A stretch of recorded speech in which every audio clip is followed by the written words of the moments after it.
This review is of Dr. W. Lee Warren's book, No Place to Hide, which is about his 4 month plus deployment to Balad Hospital in Iraq.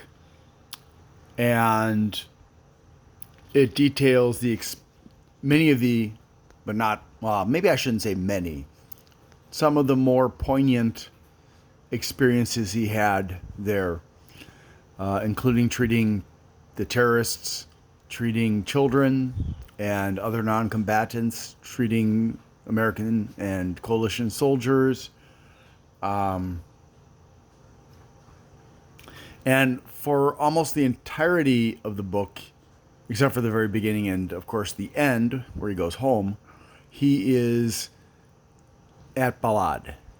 His whole life at that point revolves around Balad and taking care of people's brains. And sometimes he wins, sometimes he loses. But it's extremely draining for him because oftentimes there's no time to eat, there's no time to go to the bathroom, there's no time to sleep. So they may be awake for 24 hours or more. And since there are only two neurosurgeons, there's no way for them to be able to sleep and eat and stuff. And sometimes there's not enough equipment because they only have a certain number of sets of equipment, and the process of sterilizing the equipment to reuse it is limited, and sometimes the equipment breaks. And so brain surgeons, according to him, are famous for being very, very fussy prima donnas in the operating room, to the point of ridiculousness. And he has to learn to get rid of that behavior and to make do with what's available.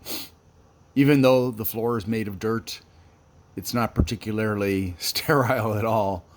And yet, he does amazing things. He talks about one time where he has to go to Baghdad for a meeting with top people there about whether the two surgeons or brain surgeons in Baghdad should go home or should stay. Ends up touring Baghdad, almost getting killed. But yeah, I found this book very, very interesting because I think a lot of times people focus way too much on the role of the soldiers on the front lines and not enough on what the support people are doing. Now, of course, there are books and movies and stuff. Like there was the TV show and movie MASH, which was a comedy about the Korean War. But a lot of the time it's about the soldiers themselves. And, obviously they're the ones who are putting themselves on the front and trying to deal with that. But what the people behind the lines deal with is just as traumatic. And he experiences some very long-lasting PTSD. Now, for those of you who are not Christian, I will warn you that this book is frequently mentions his Christian faith, and at the end it gets pretty heavy on that kind of stuff. So I would just say, just wade through it, because I think that if you just set aside his personal faith and look at the story he's sharing, I think it's very valuable. And for those of you who are Christian, I think that you'll find the Christian aspects of the story very valuable as well.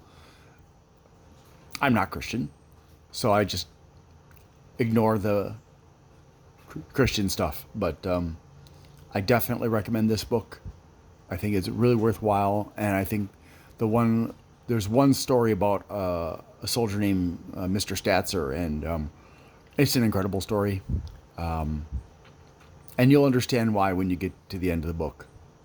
So, yeah, I'll give this book a 9. Thanks for watching, and I hope you have a great day.